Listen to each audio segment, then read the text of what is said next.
The signal was never meant to reach them. I need you to understand that before anything else.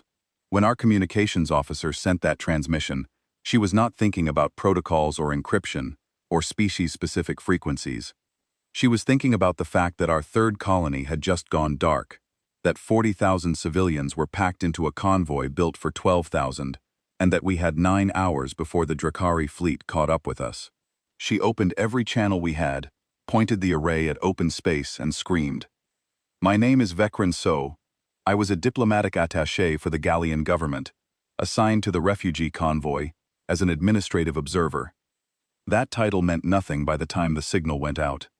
There was no government left to observe on behalf of.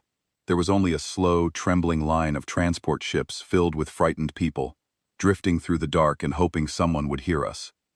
The Drakari hegemony had been expanding for years. Everyone in the galactic community knew it. The Concord Assembly had issued formal statements of concern. Advisory resolutions had been drafted. Monitoring committees had been established. And while all of that careful, measured, civilized diplomacy was happening, the Drakari had taken our outer colonies one by one, stripped them of every biological resource they could extract, and moved on. They did not conquer territories. They harvested populations. The distinction mattered to us, even if the rest of the galaxy treated it as an academic difference. By the 9th day of the offensive, our military was gone. Not defeated in some grand battle that historians would study, simply gone. Our defense fleet had been designed for border enforcement and customs interdiction. It was built to chase smugglers and inspect cargo holds.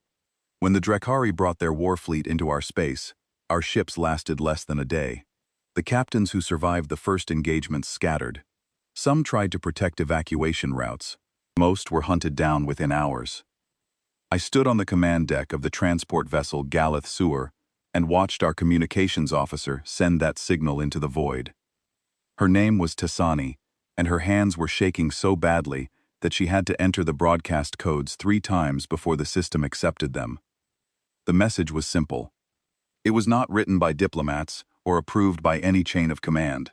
It said that the Gallian people were being hunted, that our worlds were burning, that we had children aboard ships that could not outrun what was coming, and that we were asking anyone who could hear us for help. I remember the silence after the transmission ended. Tassani looked at me, and I could see in her eyes that she did not expect a response. Neither did I. In galactic politics, distress signals from minor species are processed through formal channels. They are categorized, assigned priority ratings, routed to the appropriate committees, and debated until the crisis has either resolved itself or consumed everyone involved.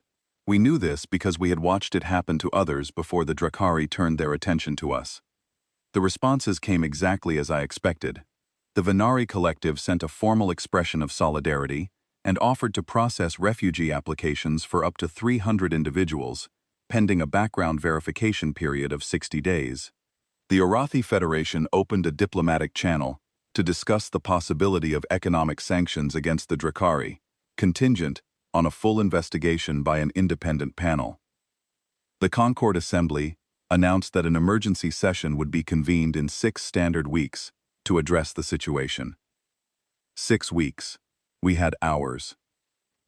I counted 31 spacefaring civilizations that received our signal. 24 responded with some form of official communication. Every single one of them expressed sympathy. Not one of them offered to fight. 11 hours after the signal went out, a response arrived that was different from all the others. It came on a tight beam transmission, encrypted with a method none of our systems recognized, from a star system that most galactic navigation charts flagged with warning markers. The system was Sol, home to a species called humans, and the warning markers were not there because of environmental hazards or navigational dangers. They were there because of the species itself. I had heard of humans the way most Gallians had, which is to say barely at all. They were a young species by galactic standards, less than 2 centuries into interstellar travel. They had been offered membership in the Concord Assembly and had declined.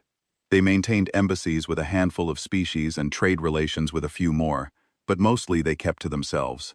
The reason for this isolation was not shyness.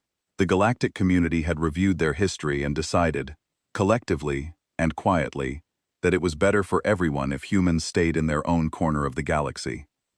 Their history was the problem, or rather, what their history revealed about their nature. Every species has conflict in its past. Every civilization goes through periods of violence before it matures. But the human record was different, in a way that made xenobiologists uncomfortable. They had not simply fought wars. They had refined the practice of warfare into something approaching an art form, iterating on methods of destruction with a creativity and persistence that had no parallel among known species. They had split atoms and used the resulting energy to destroy cities. They had engineered diseases. They had built machines whose sole purpose was to deliver death at greater distances with greater precision. And they had done all of this to each other, over and over, for thousands of years, and they had survived it. That was the part that unsettled people. Not that humans were violent, but that they were violent and still here. A species that tears itself apart with that level of dedication should not be able to sustain a civilization. The fact that humans had not only sustained one, but had become a spacefaring power, suggested something about their resilience that most galactic analysts preferred not to examine too closely. The message from Sol was short. It contained a set of coordinates for a rendezvous point, a request that we hold our current position if possible, and 5 words that I did not fully appreciate at the time. Hold position, we are coming. There was no diplomatic preamble, no mention of conditions, terms, treaties, or mutual obligations. No request for additional information about the tactical situation, our military assets, or the strength of the Drekari forces. Just a flat statement of intent from a species we had never spoken to before, directed at a crisis they had no political obligation to address. I brought the message to Captain Rethon, who commanded the convoy. He read it 3 times. He asked our intelligence officer what Earth's current military capability was estimated to be. The intelligence officer admitted that reliable assessments of human military strength did not exist, because no galactic power had ever engaged them in combat, and the humans did not publish their force projections. Captain Rethon asked how long it would take for a fleet from Sol to reach our position. The navigation officer calculated the distance and said it was impossible for any known drive system to cover that distance in less than 40 hours. The human message had said they were already coming, and the timestamp indicated it had been sent less than an hour after our distress signal. Either the humans had a drive system faster than anything in the galactic database, or they had ships already deployed far closer to our position than anyone knew about. Neither possibility was comforting. 4 hours later, our long-range sensors detected incoming signatures from the direction of Sol. The sensor officer reported the contacts and then went quiet for a long moment. Captain Rethon asked him to confirm the reading. The officer checked his instruments twice, and then looked up with an expression I had never seen on a Gallian face before. It was not hope. It was not fear. It was something between the two, something that did not have a name in our language. He said the signatures were moving at a velocity that our sensors could not accurately measure, and that based on their energy profiles, they were not civilian vessels. He said there were a lot of them. I walked to the observation port and looked out into the space between the stars, toward the coordinates the humans had given us. There was nothing visible yet, just the cold, empty dark that had surrounded us since the Drekari drove us from our homes. But somewhere out there, something was coming, something fast, something that the rest of the galaxy had decided was too dangerous to deal with. And we had invited it in. Tasani picked up the first clear scan of the approaching fleet 12 minutes before they arrived, and she dropped her datapad when the numbers came through. I was standing close enough to catch it. The screen showed a formation spread across a front that was wider than our entire convoy, moving in a pattern that our tactical systems could not classify because it matched no known fleet configuration in the galactic database. Captain Rethon ordered the convoy to hold position and broadcast a welcoming signal on the frequency the humans had used. He tried to keep his voice calm when he gave the order, but I could see his jaw muscles working beneath his skin. We all felt it. Whatever was about to drop out of faster-than-light travel was going to change everything, and none of us knew whether that change would save us or simply replace one threat with another. They arrived all at once, not in a staggered formation, not ship by ship, but as a single coordinated exit from faster-than-light, dozens of vessels appearing on our sensors simultaneously, like a wall of metal snapping into existence. The energy discharge from their arrival was so intense that our sensor arrays overloaded for nearly 30 seconds, and when they came back online, every officer on the command deck stopped what they were doing and stared at their screens. I had expected warships. The distress signal was about a military crisis, so warships were a reasonable assumption. But what sat on our sensors was not what I had imagined when I heard the word warship. Galactic military vessels are typically symmetrical, designed with aesthetic considerations alongside functional ones, because a species' fleet represents its civilization and its values. The ships on our screens represented nothing but function. They were angular, irregular, covered in what appeared to be layered armor plating that had been scarred and repaired and scarred again. They ran dark, with almost no external lighting, their hulls absorbing sensor pings rather than reflecting them. They looked like they had been built in the dark by something that lived in the dark. The lead vessel was the largest, though not by as much as I would have expected from a flagship. It transmitted a single identification burst. The ship was designated the Decisive, and its commander was Admiral Catherine Shaw of the United Earth Navy. Admiral Shaw's first communication was directed at Captain Rethon, and it was not a greeting.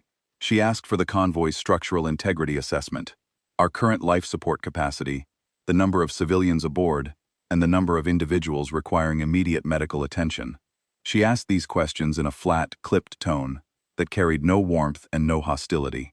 It was the voice of someone who was already working on a problem and needed data. Captain Rethon began to answer, and Admiral Shaw interrupted him. She said her engineering teams had already begun scanning our vessels remotely and would have their own assessment within minutes, but she wanted to know what we knew first. She said this the way someone might ask a colleague to compare notes. There was no condescension in it, but there was also no patience for anything that was not directly useful. I watched Captain Rethon's face as he spoke with her. He was a career convoy commander, a galleon who had spent decades in logistics and civilian transport. He had never spoken to a military officer from an alien species, let alone one whose fleet was currently surrounding his ships in a formation that our tactical officer had quietly identified as a defensive perimeter. The humans had not asked permission to establish that perimeter. They had simply done it, placing their warships between our convoy and every possible approach vector, creating a shield of armored hulls around 40,000 civilians they had never met. Within an hour of their arrival, a shuttle detached from the Decisive and docked with our vessel. The shuttle itself was utilitarian, in a way that made our already sparse refugee ships look luxurious. It was a metal box with engines, designed to move people and equipment from one point to another, with no consideration for comfort. The boarding team that emerged was my first direct encounter with humans. There were 8 of them, led by a woman who introduced herself as Sergeant Fiona Grant. She was shorter than I expected. Most of the galactic community's references to humans emphasized their physical capability, and I had imagined something towering and massive. Fiona Grant was compact, lean, with short dark hair and eyes that moved constantly, tracking every face, every doorway, every shadow in the corridor as she walked. That was what I noticed first about all of them. The way they moved, it was not aggressive, it was not threatening, but it was aware in a way that I had never seen in another species. Every human in that team knew exactly where every other member was, at all times without looking. They communicated through small gestures, slight shifts in posture, movements so subtle that I only noticed them because I was watching closely. They operated as a single organism distributed across 8 bodies. Sergeant Grant explained that her team was there to assess the structural condition of our convoy ships, identify any critical systems that needed repair, and evaluate our supply situation. She asked these things politely, but there was a directness to her manner that left no room for diplomatic evasion. When Captain Rethon began explaining the political context of our situation, the history of Galleon-Drakari relations, the failures of the Concord Assembly, Sergeant Grant listened for exactly as long as courtesy required, and then redirected the conversation to the immediate tactical picture. She wanted to know where the Drakari were, how many ships they had, how fast they were moving, and how long we had before contact. I watched her face when Captain Rethon told her about the harvester ships, about the biological extraction, about what the Drakari did with captured populations. Something changed in her expression. But it was not what I expected. She did not look shocked or horrified. She looked like someone who had just received confirmation of something she already suspected, and the confirmation had made her angry in a way that went very deep and very quiet. She asked how many Gallian civilians had been captured. Captain Rethon said the estimates ranged from 200,000 to 500,000. Fiona Grant did not react visibly to that number. She simply noted it on her datapad, excused herself for a moment, and stepped into the corridor. Through the partially open door, I heard her speaking into her communication device in a low, rapid voice. I could not hear the words, but I heard the tone, and it was not the tone of someone delivering a routine report. While Sergeant Grant's team inspected our ships, a Gallian diplomatic officer named Tevin approached the human liaison who had remained on the command deck. Tevin was old-school Gallian bureaucracy, the kind of official who believed that every interaction between species should be governed by formal agreements and mutual benefit structures. He began proposing terms for the human intervention, suggesting trade concessions, resource-sharing agreements, and future mutual defense pacts as payment for Earth's assistance. The human liaison was a young man named Danny Morris. He listened to Tevin's proposals with a patient expression that gradually shifted into something I could only describe as confused discomfort. When Tevin finished outlining his proposed framework for bilateral cooperation, Danny Morris said something that I have thought about every day since. He said there were no terms. He said Earth had received a distress signal from civilians being hunted, and Earth had responded. He said that was the entire transaction, and there was nothing to negotiate because nothing was being exchanged. The Gallian people did not owe Earth anything for this. They never would. Tevin did not know what to do with that. In his entire career, he had never encountered a species that offered military intervention without conditions. He tried to rephrase his proposals. Danny Morris politely repeated that there were no terms and suggested that Tevin focus his energy on coordinating the civilian population for possible emergency evacuation procedures. I found myself standing near a viewport, watching the human fleet through the transparent barrier. Their ships hung in the darkness around our convoy, like predators guarding a nest, and I realized, with a strange twist in my stomach, that the comparison was exactly right. That was precisely what they were doing. They had come to this empty stretch of space, where a species they had no connection to was about to be destroyed, and they had placed themselves between us and the thing that wanted to destroy us, and they had done it because we screamed for help and they heard us. I did not understand them yet. I would not understand them for a long time, but standing there, watching those scarred warships holding formation around our fragile convoy, I felt something I had not felt since the Drakari crossed our borders. I felt like someone was standing between me and the dark. Later that evening, as I reviewed the day's events in my quarters, I overheard a conversation through the thin walls of the ship. Two human officers had set up a temporary communications relay in the adjacent compartment, and they were discussing operational plans with the Decisive. The conversation was not encrypted, because the humans had apparently decided that compartment walls on a Gallian refugee transport did not constitute a security concern worth addressing. I heard a woman's voice, calm and precise, laying out the operational timeline for what the humans were about to do. She said the Drakari supply lines would be identified and severed within the first phase. Their forward staging areas would be targeted in the second phase. And in the third phase, the main Drakari fleet would be engaged and destroyed. Not pushed back, not deterred, not convinced to negotiate. Destroyed. The other officer asked about rules of engagement regarding Drakari vessels that attempted to surrender. The woman's voice paused for a moment, and then she said that any vessel that surrendered would be accepted and processed under standard military protocol.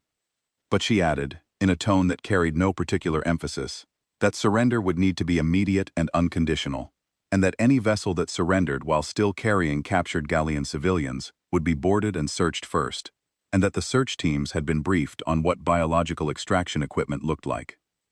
I did not sleep that night. In the early hours of the next cycle, our sensors detected Drakari scout ships at the edge of their range. Two vessels, running ahead of the main fleet, probing the space around our convoy to map our position and heading for the force that was following behind them. The alarm sounded across the convoy. Civilians who had been sleeping in corridors and cargo bays jolted awake. and the sound of frightened voices filled every deck.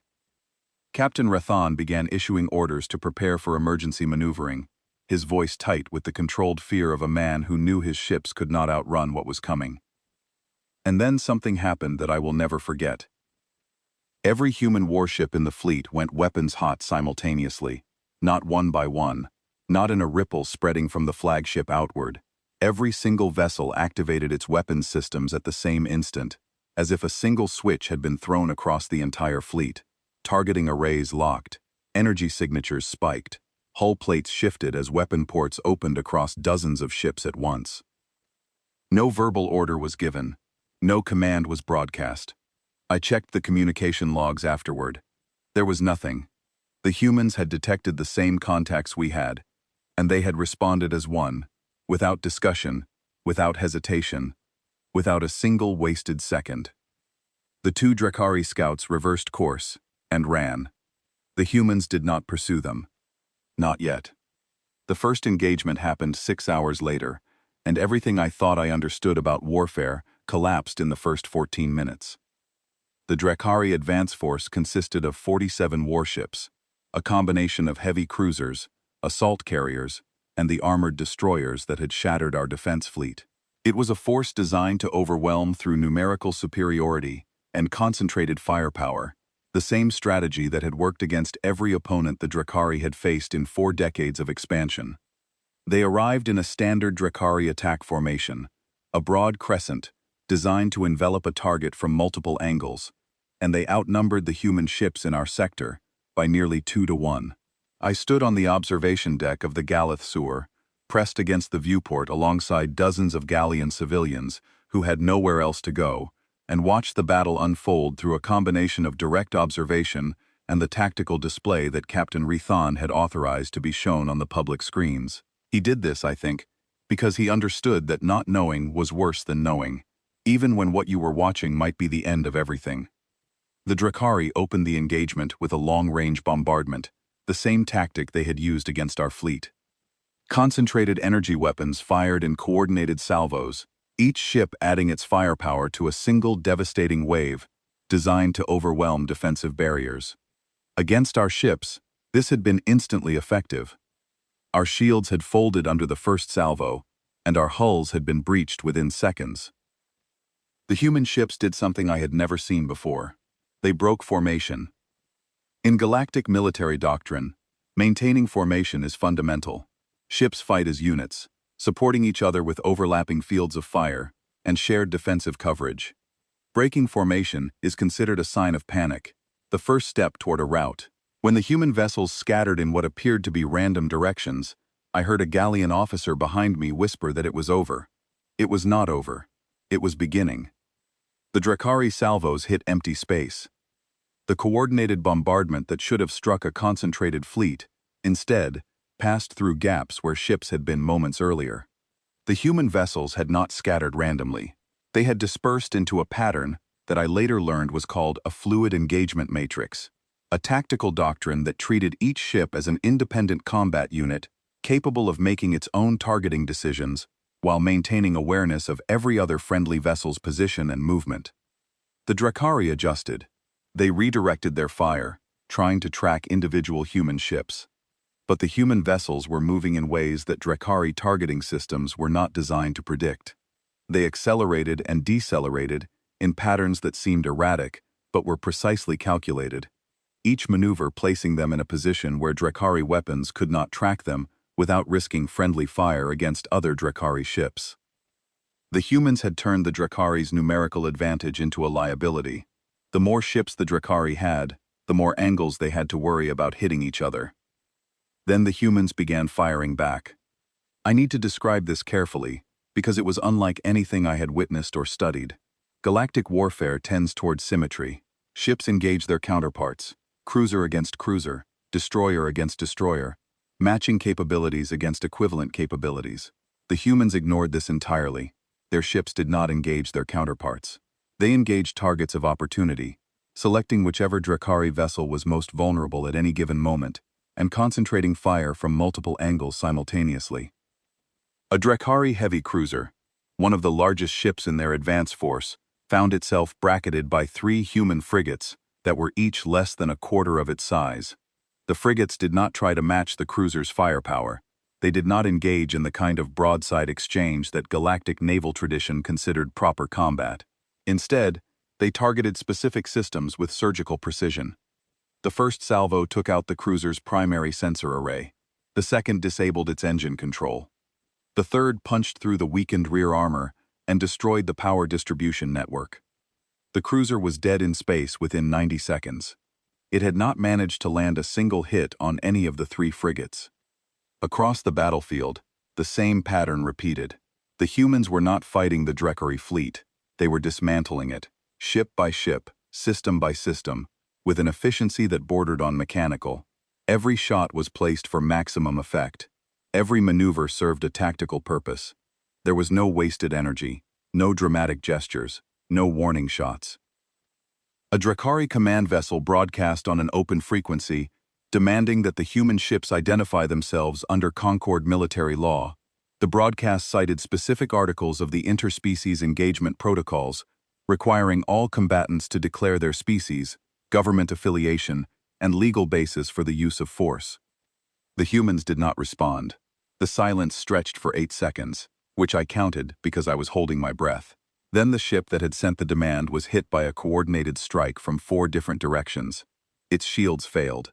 Its hull breached in 3 places. It broke apart in a bloom of escaping atmosphere and spinning debris. The message was clear, and it was not delivered in words. Around me, the Gallian civilians watching the battle had gone completely silent. Some were crying. Some were pressed against the viewport with their mouths open. A child near my leg tugged at her mother's clothing and asked if the sharp ships were here to help them. The mother did not answer because she did not know yet.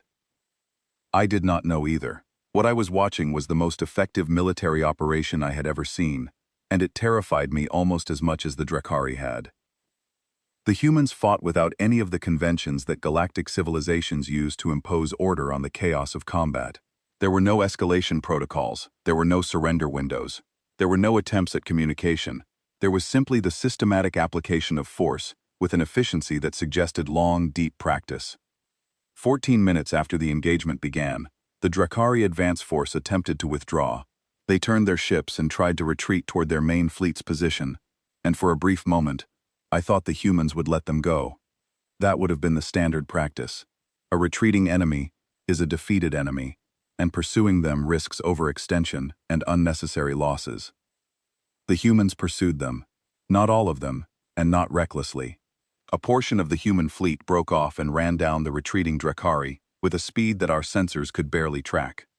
They caught the slowest ships first, disabled them, and moved on to the next. They were not trying to destroy the retreating force. They were preventing it from reaching the main Drekari fleet and providing intelligence about human tactics and capabilities. They were thinking 3 moves ahead, while the Drekari were still processing the current one. Captain Rethon stood at his tactical display, watching the engagement data scroll past, and I saw his hands trembling, not from fear, from the realization of what we had invited into our space. He turned to me, and his voice was barely above a whisper when he said that in 30 years of service, he had never seen anything fight like that. He said it was like watching something that had been designed for this, engineered at a fundamental level for combat, and then given centuries to practice. I thought about the human history files I had skimmed before this crisis began, the centuries of warfare, the weapons of increasing sophistication, the endless cycle of conflict and recovery, and conflict again. Every species looked at that history and saw a warning, a reason to keep distance, a mark of dangerous instability. Standing on that observation deck, watching human warships run down a Drekari fleet that had casually annihilated our entire military, I realized that I had been reading that history wrong. We all had. The humans were not unstable. They were the most stable thing in the galaxy. They had endured pressures that would have shattered any other civilization, and instead of breaking, they had gotten harder, sharper, more efficient. They had not survived their violent history despite their nature. They had survived because of it. The battle was still unwinding when new contacts appeared on our sensors. A different type of Drekari vessel, larger than the warships, slower, with a distinctive energy signature that our systems immediately flagged.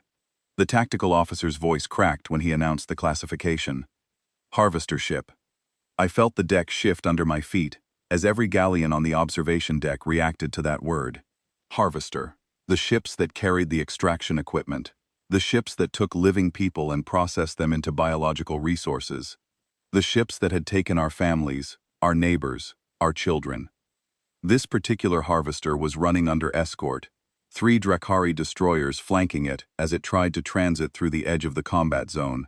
Our tactical officer calculated its probable cargo capacity and said, with a voice that had gone completely flat, that it could be carrying up to 8,000 captured civilians. In standard galactic military doctrine, a harvester under escort in an active combat zone is classified as an untouchable asset.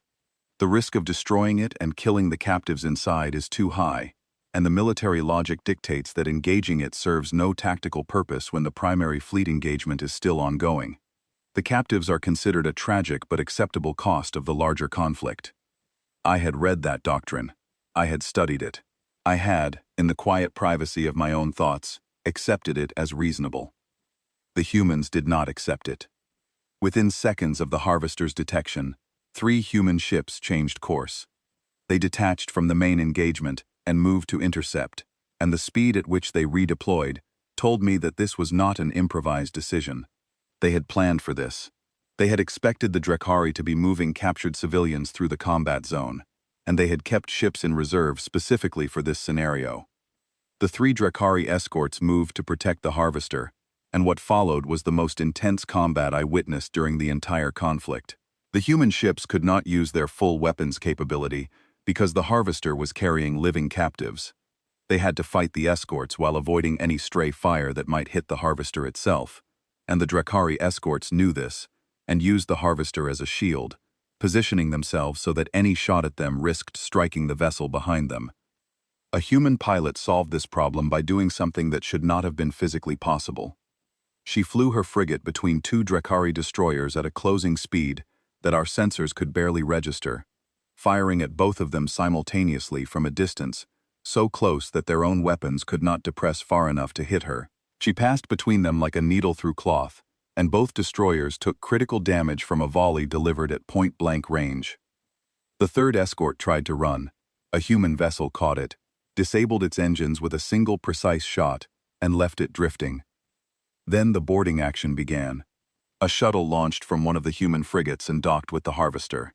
The assault team that entered was a specialized unit, and I monitored their communications from the command deck because Captain Rethan had authorized full access to the human tactical frequency. I heard them enter the ship. I heard them clear the first compartments. Professional, controlled, calm voices calling out positions and status reports with the practiced rhythm of people who had done this many times before. Then they reached the extraction bays. The communications went silent for 11 seconds. I counted every one of them. When the voices came back, they were different. The professional calm was still there, but underneath it was something else. Something that I recognized because I had felt it myself when the first reports came in about what the Drakari did to their captives. It was the sound of people who had just seen something that would never leave them, and who had decided in that moment exactly what they were going to do about it. The team leader, a man whose call sign was Echo 1, reported that they had located approximately 6,000 Galleon civilians in extraction pods. Many were conscious. He requested medical support and additional personnel. Then he reported, in a voice that was completely steady and completely cold, that the Drakari crew aboard the harvester numbered approximately 40, and that his team was preparing to secure them. Captain Rathan asked what secure meant in this context. Fiona Grant, who was standing next to him, said nothing. The operation took 22 minutes. When it was over, every Galleon civilian aboard the harvester was alive and being transferred to medical facilities on the human ships. Every Drakari crew member aboard the harvester was dead. I wanted to feel something complicated about that, some moral ambiguity, some diplomatic concern about proportional response and rules of engagement. But I had seen the extraction bays through the helmet cameras that the human assault team had been wearing. I had seen the pods. I had seen what was being done to the people inside them. I felt nothing complicated at all. As the immediate area of space fell quiet, and the Drakari advance force was reduced to drifting debris and disabled hulls. Admiral Shaw's next communication to Captain Rethan contained information that restructured my understanding of the entire situation. She informed him, almost as an afterthought, that the engagement we had just witnessed was one component of a simultaneous multi-front operation. While her fleet had been protecting the convoy and engaging the Drakari advance force, 3 additional human task forces had been operating in other sectors of Gallian space. One had struck the Drakari's primary supply depot, destroying the fuel and ammunition reserves that sustained their forward operations. Another had intercepted a Drakari communications relay and captured their entire operational command network, giving the humans access to every order, every deployment schedule, every logistics manifest in the Drakari military system. The third task force had located and liberated 2 additional harvester ships that we did not even know existed. Captain Rethan asked Admiral Shaw why the convoy had not been informed of these simultaneous operations. She said it was because the operations required absolute communications silence to succeed, and informing the convoy would have created a risk of interception. Then she said something that stayed with me.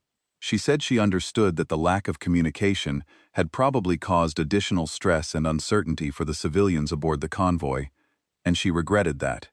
She said it in a tone that was not apologetic but was, in its own austere way, sincere. The Drakari supply chain was already collapsing before we even knew the humans had touched it. The war was not unfolding on a single front.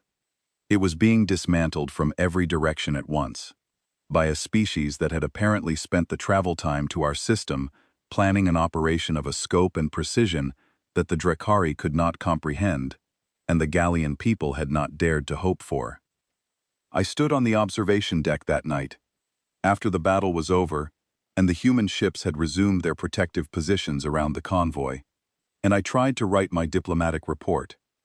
I could not find the words. Everything I had been trained to write, every framework I had for analyzing interspecies relations, assumed that military intervention was transactional, that power was exercised for gain, that violence was a tool of policy. The humans had just fought a battle, lost people, spent resources they could never recover, liberated thousands of captives from a species they had no alliance with, and done all of it without asking for a single thing in return. I stared at my blank report and wondered what kind of species does that. I found out why they came on the 16th day, and the answer broke something inside my understanding of the galaxy that I have never been able to put back together. The military situation had shifted so dramatically that it was difficult to reconcile the current state of affairs with the desperate circumstances of just 2 weeks earlier. The Drakari were being pushed back on every front. Their supply lines were severed. Their communications network had been compromised. Their forward operating bases in Gallian space were being systematically eliminated by human strike groups that appeared, struck with overwhelming force, and vanished before the Drakari could mount a response. The Concord Assembly, which had still not convened its emergency session when the humans arrived, finally managed to schedule a meeting. Their first action was not to address the ongoing liberation of Gallian space. It was to issue a formal statement expressing concern about what they called unilateral military action by a non-member species in sovereign territory. Several member states that had sent nothing but condolence messages to the Gallian people during our darkest hours now used words like disproportionate and destabilizing to describe the human intervention. The humans ignored every word of it. I was granted a meeting with Admiral Catherine Shaw on the 16th day, not through diplomatic channels, but because Fiona Grant had recommended me. The sergeant had apparently told the admiral that I was the only Gallian aboard the convoy who had been consistently documenting the situation without trying to spin it for political advantage. I was not sure if that was a compliment or an observation, but it opened a door that no amount of diplomatic protocol could have. The meeting took place in Admiral Shaw's quarters aboard the Decisive, and the first thing that struck me was how small the room was. I had been aboard Gallian military vessels, and our commanding officers occupied spacious suites with dedicated meeting areas, artwork on the walls, and comfortable furniture designed to project authority and status. Admiral Shaw's quarters were barely larger than my compartment on the refugee transport. There was a narrow bed bolted to the wall, a desk covered in data pads, a single chair, and nothing decorative of any kind. She stood when I entered, and I realized that she was older than her voice had suggested over communications. Her hair was gray, cut short in a practical style that required no maintenance. Her face carried the particular kind of weariness that comes not from lack of sleep, but from sustained responsibility. She had lines around her eyes and mouth that deepened when she spoke, and her posture was straight but not rigid, the bearing of someone who had been standing for a very long time and intended to keep standing for as long as necessary. She asked me to sit and offered me water. I accepted because I was nervous and needed something to do with my hands. She did not sit. She stood by her desk, leaning against its edge, and looked at me with eyes that were steady and direct, and did not look away. I had prepared questions. Diplomatic questions, strategic questions, questions about the long-term implications of the human intervention for Gallian sovereignty and galactic stability. I began with the first one, which was about Earth's strategic interest in the Gallian region. Admiral Shaw listened to my question, and then said something that stopped me mid-thought. She said Earth had no strategic interest in the Gallian region. She said there were no resources in our space that Earth needed, no trade routes that benefited Earth's economy, no territorial advantages that justified the deployment of a combat fleet across multiple light years. I asked her, then, why they had come. She looked at me for a long moment, and I saw something shift behind her eyes. Not a calculation, not a diplomatic consideration, but something older and more fundamental. She walked to her desk, picked up a data pad, and handed it to me. On the screen was an audio waveform, a recording. She told me to listen to it. I pressed play, and I heard our distress signal. Tasani's voice, shaking, desperate, broadcasting our plea for help into the void. But Admiral Shaw had not given me this recording to hear Tasani's voice. She pointed at a specific segment of the waveform, a section near the end of the transmission, and told me to listen again with the audio enhanced. I heard it then. Behind Tasani's voice, in the background of the transmission, partially obscured by static and the hum of the ship's engines, there were other sounds, thin, high, fragmented sounds that I had not noticed when the signal was first broadcast, because I had been standing too far from the transmitter, and because the sounds were so familiar to me that my mind had filtered them out. Children, Gallian children, somewhere in the lower decks of the ship, crying. Admiral Shaw took the datapad back. She said that the Earth Deep Space Monitoring Network had intercepted our distress signal approximately 40 minutes after transmission.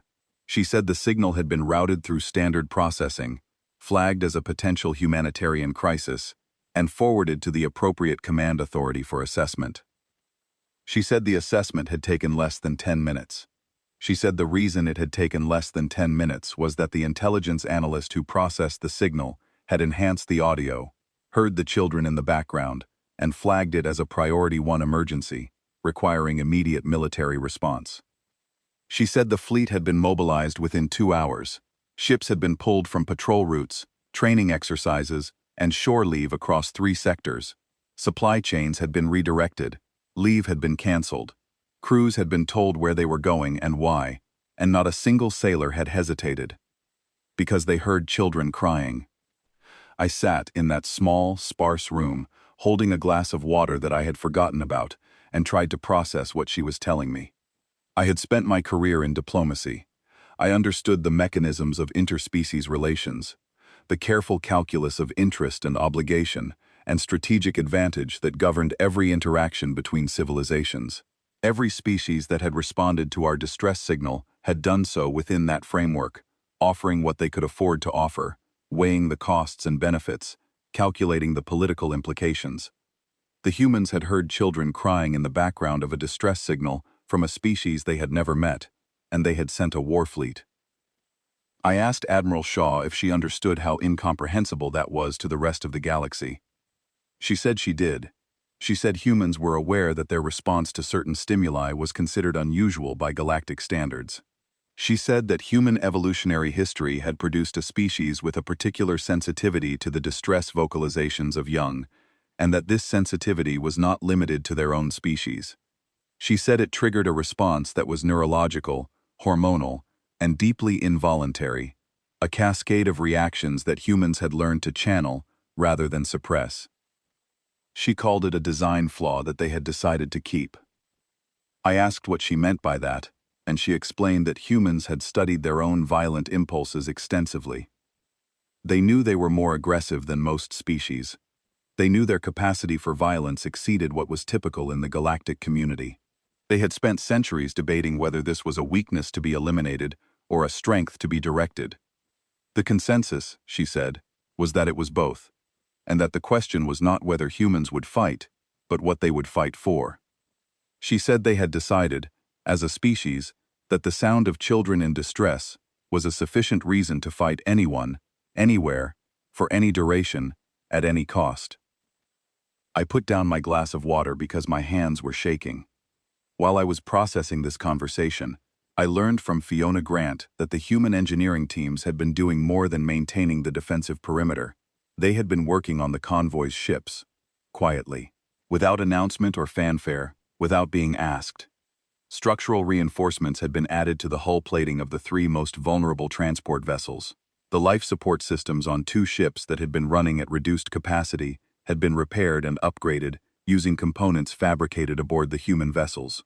Food supplies from the human military rations had been distributed to the convoy's kitchens, and human medical personnel had been providing care to Gallian civilians in the lower decks, where our own medical staff could not reach.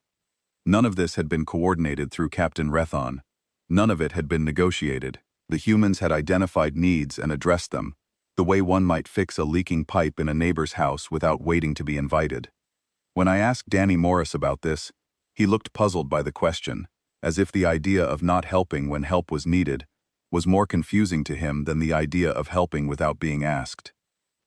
On the 17th day, a Drakari diplomatic envoy arrived under a formal truce flag.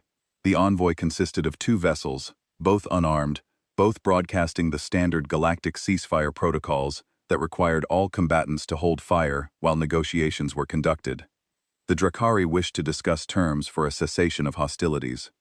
Admiral Shaw agreed to meet them. The meeting took place aboard the Decisive, in a compartment that I later learned was normally used for equipment storage. The humans had cleared it out and placed a table in the center with chairs on either side. There were no decorations, no flags, no ceremonial elements. The room looked like what it was, a bare metal box where 2 parties were going to talk. I was permitted to observe from an adjacent room through a communications feed. The Drakari envoy consisted of 3 officials in formal diplomatic attire, accompanied by 2 aides carrying data pads filled with what I assumed were proposed terms, boundary maps, and legal frameworks. Admiral Shaw arrived with 1 aide and sat down without ceremony. The senior Drakari official opened with a lengthy preamble about the long history of Drakari expansion, the legitimate security concerns that had motivated their operations in Gallian space, and the mutually beneficial framework that could be established through constructive dialogue between the Drakari hegemony and the United Earth government. Admiral Shaw listened. She did not interrupt. She did not react. She sat with her hands folded on the table and her eyes fixed on the Drakari official's face with an expression that gave away nothing at all. When the Drakari finished his opening remarks, Admiral Shaw spoke. She said that Earth had one condition for a ceasefire, and it was not negotiable. Every living Gallian captive in Drakari custody would be returned immediately. Every Drakari military asset would withdraw from Gallian space within 48 hours. Compliance would be verified by human inspection teams with full access to all Drakari facilities that had processed Gallian civilians. The Drakari official said these terms were unreasonable. He said the Drakari hegemony was a sovereign power with legitimate interests in the region, and that a negotiated settlement required compromise from both parties. He said that demanding unconditional withdrawal without addressing the underlying geopolitical dynamics was simplistic and counterproductive. Admiral Shaw said, "Then we continue." The meeting had lasted 4 minutes. The Drakari envoy departed. Within the hour, the human fleet resumed offensive operations, and this time, they were not just pushing the Drakari back, they were pushing forward, toward the Drakari's own territorial boundaries, and the speed of their advance made it clear that the ceasefire offer had not been an olive branch. It had been a last chance. The Drakari had not taken it. I watched from the observation deck as human strike groups disappeared from our sensor range, heading deeper into space that the Drakari had held unchallenged for decades. Captain Rathan stood beside me, and for the first time since the crisis began, he did not look frightened. He looked like a man watching a storm move away from his home and toward the house of the person who had set it on fire. The last Drakari command ship in Gallian space surrendered on the 19th day, and it did not surrender to the admiral who had orchestrated its defeat, or the captain of the vessel that had disabled its engines. It surrendered to a human lieutenant named Grace Everett, who was 26 years old and had been in active service for less than 3 years. I was aboard the human frigate Relentless when the surrender happened, having been transferred from the convoy 2 days earlier at Admiral Shaw's invitation. She had said she wanted a Gallian observer present for the final phase of operations, and I suspected she also wanted someone to document what happened so that the record would exist outside of human military channels. The Drakari command ship was a massive vessel, the flagship of the occupation fleet that had coordinated the systematic destruction of 3 Gallian colonies. Its commander, a senior Drakari officer, whose name I will not record because he does not deserve the permanence, had directed the operations that killed or captured hundreds of thousands of Gallian civilians. When his ship was disabled and his fleet destroyed around him, he sent a surrender signal to the nearest human vessel, which happened to be the Relentless, which happened to be under the operational command of Lieutenant Everett, while her captain was coordinating actions in a different sector. Lieutenant Everett accepted the surrender with the same flat professionalism that characterized everything the humans did. She dispatched a boarding team, secured the Drakari crew, and began processing them as prisoners of war under protocols that she clearly knew by memory. She was efficient, thorough, and completely without visible emotion. I watched her face when the Drakari commander was brought aboard. He was taller than any human on the ship, dressed in the elaborate uniform of a Drakari flag officer, and he walked with the arrogance of someone who believed that surrender was a temporary inconvenience rather than a permanent condition. He looked at Grace Everett and saw a small, young human in a standard duty uniform, and something in his expression suggested he found the situation insulting. Grace Everett looked at him and said nothing. She directed him to the holding area, completed the required documentation, and moved on to the next task. She did not give him the satisfaction of being significant. It took me time to understand how powerful that was. The war in Gallian space was over, 19 days. The Drakari hegemony, which had spent 4 decades building a military machine that no regional power could resist, had been expelled from an entire sector by a species that most of the galaxy preferred not to think about. The speed of the human victory was itself a kind of statement, a demonstration that the outcome had never been in doubt, that the only variable had been how long the Drakari took to realize they had already lost. But it had not been effortless. I saw the evidence of that in the days after the final surrender. The human fleet was battered. Hull plates were scorched and dented. Several ships were operating on reduced power, their systems damaged in engagements that the humans had not discussed with us. 4 human vessels had been destroyed during the campaign. I learned this not from any official announcement, but from the crew manifests that were quietly updated in the ship's database. Names moved from the active roster to a different list. I saw the ceremony for the fallen. It was not what I expected. There were no speeches, no music, no religious observances. The officers and crew of the Decisive gathered in the ship's main corridor, a space barely wide enough for them to stand side by side, and they stood in silence. No one spoke. No one moved. They simply stood together for a few minutes, looking at nothing, sharing a weight that I could feel, but could not fully understand. Then they went back to work. I asked Fiona Grant about the ceremony later. She said it was not a ceremony. She said it was just something they did. She said that humans grieve privately and together at the same time, and that the standing was a way of being in the same room with the loss, without trying to make it smaller by putting words on it. I thought about that for a long time. The Concord Assembly convened its emergency session 3 days after the last Drakari ship left Gallian space. The session was dominated not by discussions of how to help the Gallian people rebuild, but by resolutions condemning the human intervention. The language was precise and diplomatic, and deeply offensive. The humans were accused of unilateral aggression, of destabilizing the regional security architecture, of establishing a dangerous precedent for extra-legal military intervention. Several member species that had watched the Gallian colonies burn without lifting a finger now expressed grave concern about the implications of Earth's willingness to act without multilateral authorization. The human ambassador to the Concord was a man named Philip Harding. I had never heard of him before this crisis, and I suspect most of the galaxy had not either, because humans did not invest much diplomatic energy in an institution they had declined to join. But Philip Harding appeared at the assembly session, and he delivered a response that was broadcast to every inhabited system in the galactic community. It was short. He said that Earth had not acted under Concord authority and did not recognize Concord jurisdiction over humanitarian intervention. He said that Earth's position was simple and would not change. When a civilian distress signal was received, Earth would respond. The nature of the response would be determined by the nature of the threat, and it would not be conditional on authorization from any external body. He said this applied to all species, all regions, and all circumstances, and that any government or institution that wished to prevent Earth from intervening in future crises was welcome to address the crises themselves before Earth's fleet arrived. Then he left. The session continued for another 6 hours without him. I watched recordings of the assembly members' reactions. Several were openly furious. The Venari ambassador called Earth a rogue state. The Orathi Federation representative warned of an arms race. The Drakari delegation, which had been permitted to attend as an observer, said nothing at all and left quietly through a side entrance. But a small number of species reacted differently. The ambassadors from civilizations that shared borders with aggressive neighbors, species that had watched the Drakari expansion with the quiet knowledge that they could be next, sat in their seats and said nothing publicly.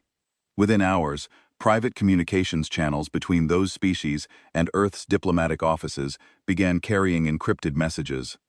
I do not know what those messages said, but I can guess. Aboard the convoy, the human engineering teams completed their final repairs and began preparing to depart. The process was methodical and unhurried, each team finishing its assigned tasks, conducting final inspections, and packing equipment with the same quiet efficiency that characterized everything they did. There were no farewell ceremonies, no diplomatic receptions, no formal exchanges of gifts or flags or symbolic documents. The humans had not come for ceremony, and they were not going to create one for the sake of appearances. But I watched from the corridor of the Galath sewer, as a human technician named Pete Carlisle said goodbye to a group of Gallian children who had been following him around the ship for the past week. Pete had spent 4 days repairing the convoy's water recycling system, a job that required him to crawl through maintenance tunnels and recalibrate filtration membranes by hand. And somewhere during that process, a group of children from the lower decks had decided that he was the most fascinating thing on the ship. They had followed him everywhere. They had handed him tools he did not need. They had asked him questions in broken trade language that he answered with patience and small, careful gestures. They had sat on the floor outside whatever compartment he was working in and waited for him to emerge, and when he did, they would cluster around him and resume their escort. I watched Pete Carlisle kneel down in the corridor, surrounded by a semicircle of Gallian children who barely reached his chest, and I watched him take a small metal pin from his uniform and give it to the smallest child in the group. The child held it in both hands and looked at it with an expression of absolute wonder, the way children look at things when they do not yet understand the world, but trust it to be full of marvels. Pete did not explain what the pin was. He did not make a speech. He simply put his hand briefly on the child's head, stood up, picked up his equipment bag, and walked toward the docking port where his shuttle was waiting. The children watched him go, and the smallest one clutched the pin against her chest and waved. I wrote my final report that night.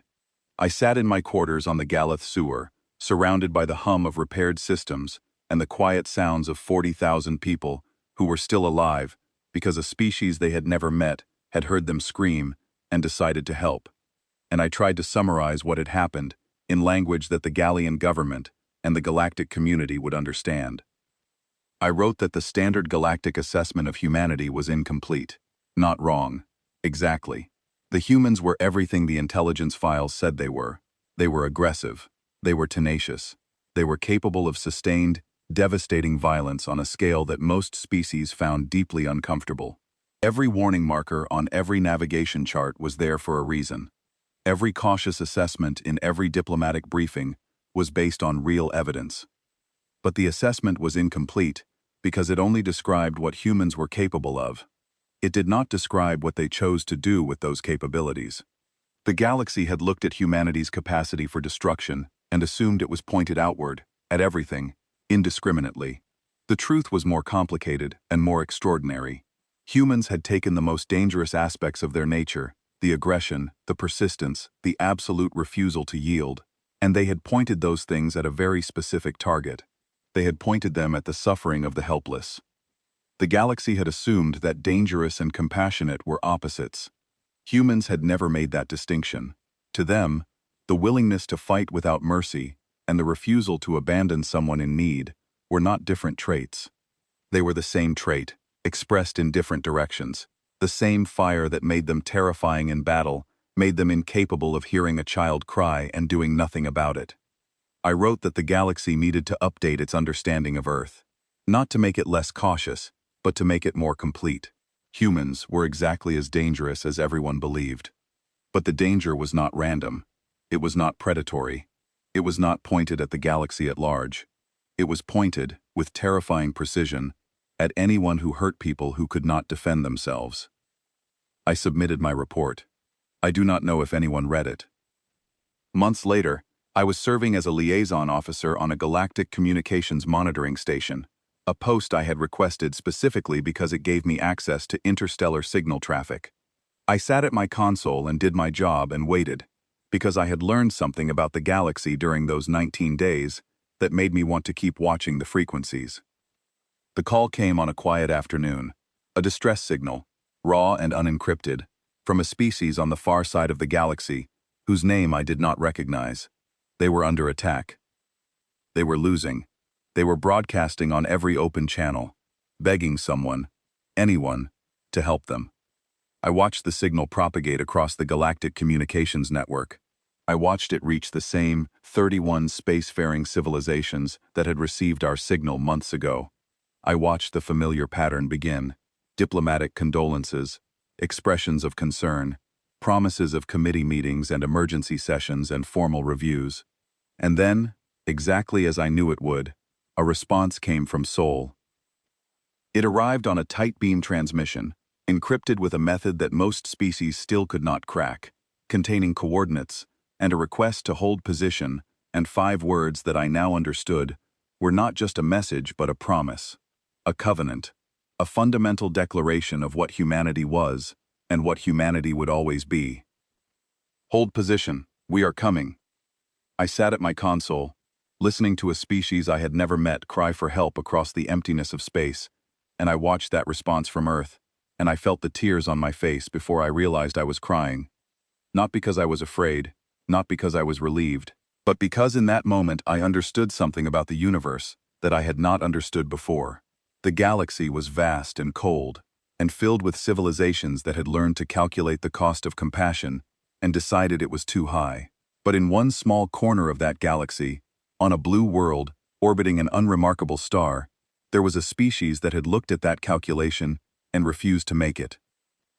They would come. They would always come, not because it was smart or profitable or politically advantageous, but because someone was screaming for help and they could hear it.